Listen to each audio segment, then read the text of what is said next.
250 million Americans are not garbage.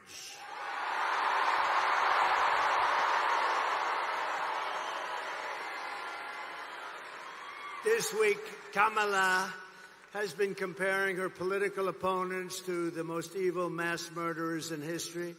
And now, speaking on a call for her campaign last night, crooked Joe Biden finally said what he and Kamala really think of our supporters. He called them garbage. No way. No way. And they actually mean it, even though, without question, my supporters are far higher quality than Crooked Joe or Lion Kamala. Higher quality. My response to Joe and Kamala is very simple. You can't lead America if you don't love Americans. That's true.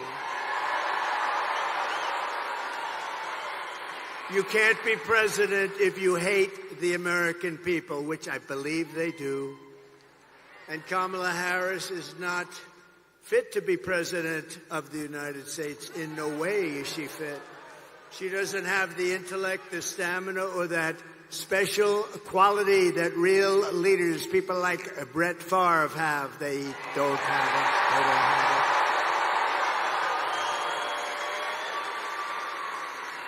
it. They don't have what he's got. Few people do, to be honest with you. Joe Biden's comments were the direct result of Kamala's decision to portray everyone who isn't voting for her, which is a lot of people, as evil and subhuman. And we know it's really what they believe, because look at how they've treated you. They treat you like garbage. They treat our whole country like garbage, with open borders, with all of the horrible things they've done to hurt our country, inflation that should have never happened, allowing Russia to go into Ukraine, October 7th, and Israel. All of these things would have never happened if you had a different president.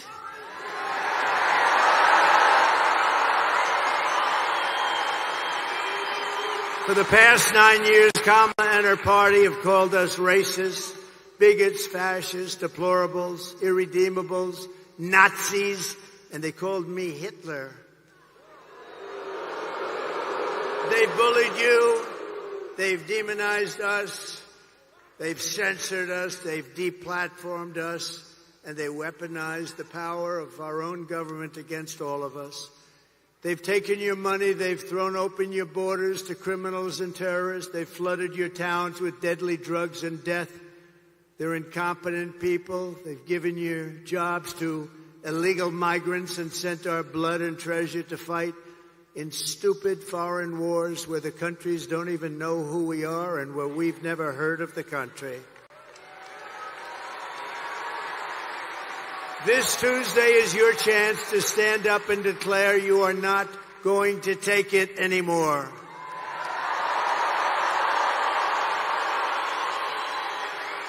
Six days from now, we can turn the page forever on this failed and corrupt administration. It's a corrupt administration, you do know that. We can declare once and for all that we are done with their hatred. We're done with their hysteria. We're done with their hoaxing, lying, cheating, scheming, plundering, and stealing. Oh, they steal.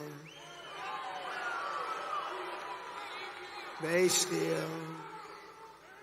We're not going to let them divide and destroy America any longer.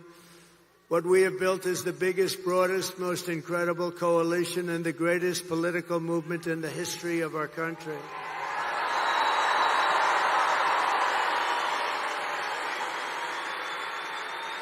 It's made up of hardworking men and women who make this country run, who really built this country. Originally, we have brought together veterans and union members, soldiers and steel workers, farmers and auto workers, and patriotic moms and dads of every race, religion, color, and creed. We're welcoming historic numbers of African Americans, Hispanic Americans, Asian Americans, and Arab Americans. And we're uniting Christians and Jews, Catholics and evangelicals, Muslims and Mormons, and everyone who simply wants to do one thing: make America great again.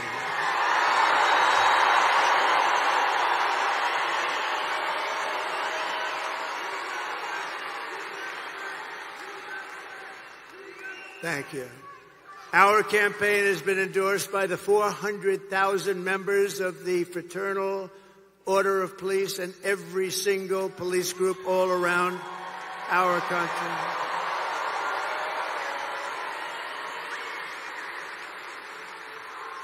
It's been endorsed by the Border Patrol. We have the greatest people, that Border Patrol.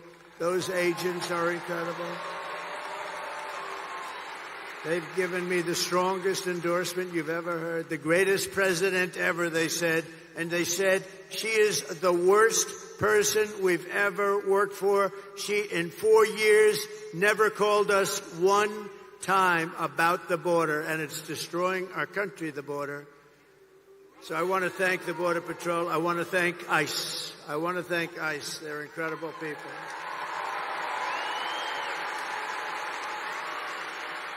We've been supported by the rank-and-file membership of the Teamsters, 62%. Think of that. By our beautiful and very brilliant Elon Musk. Do we love Elon?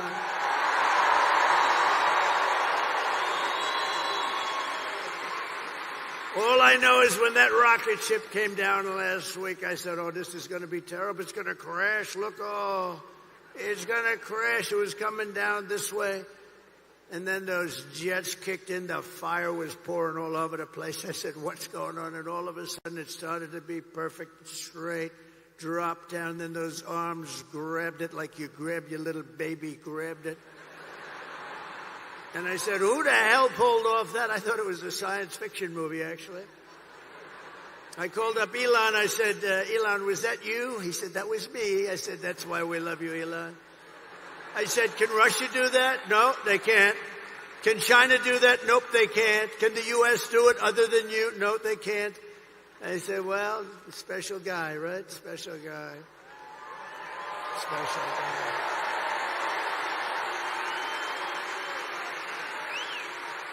And we're endorsed also by a very brilliant and wonderful man, and it took a lot of courage for him to do this. As you know, their family's slightly Democrat for the last long period of time. RFK Jr., Robert F. Kennedy.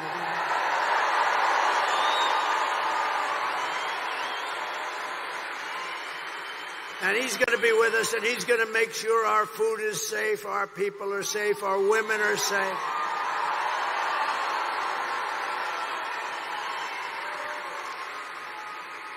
The only thing I don't think I'm going to have him get involved with too much is the liquid gold under our feet. I want to say, look, Bobby, we got a lot of liquid gold, and I like it better than he does, but I'm going to give him a lot. Just take care of everybody's health, and he'll do a great job of it. He's really a very special guy, special.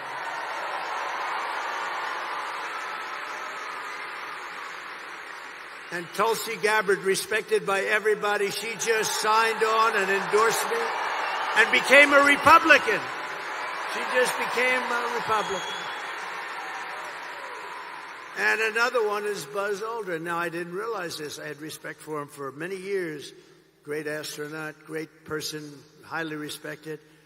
And I said, you know, he'd be good, but what's the big deal with Buzz? They said, sir, he just endorsed you, and he's never done that before. Wow. I said, listen, I want to mention his name. And I want to give a special thanks to a man that you may not have heard of, Brett Favre, because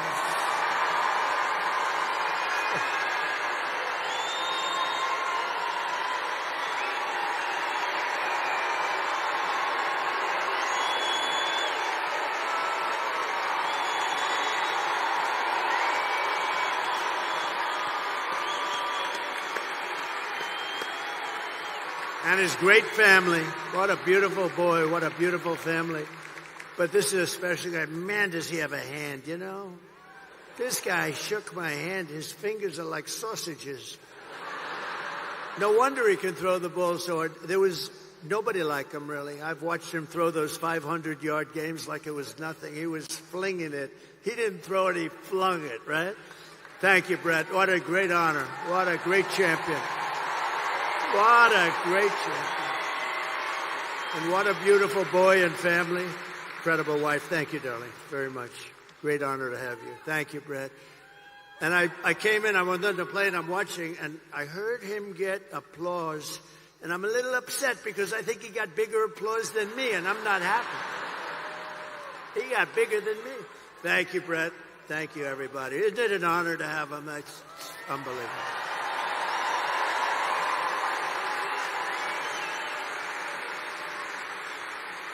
Kamala and Joe call all of us, and them, even them, garbage. I call you the heart and soul of America. You are the heart and soul. You built our country. You know, you built our country. You built it. Far more than they built it, I can tell you that. You built it. And by the way, I want to thank all of our incredible sanitation workers all across America.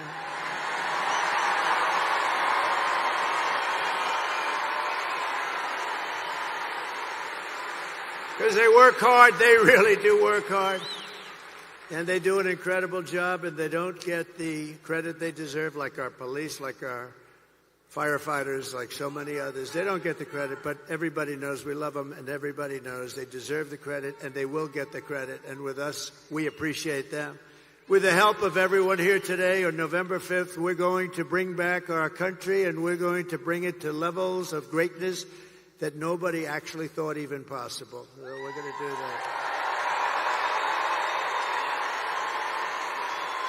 November 5th is going to be the most important day in the history of our country. I believe that because we are in a country right now that's in serious decline, and we're not going to let the country decline. We're in a failing country. We're in a country that's being laughed at all over the world by other leaders. They laugh at our leaders. We're not going to let that happen anymore. That didn't happen 4 years ago. So while we're running a campaign of solutions to save America, and America which they have virtually destroyed during their almost 4-year period of rule, Kamala Harris, a very low IQ individual, is running a campaign of hate, anger, and retribution.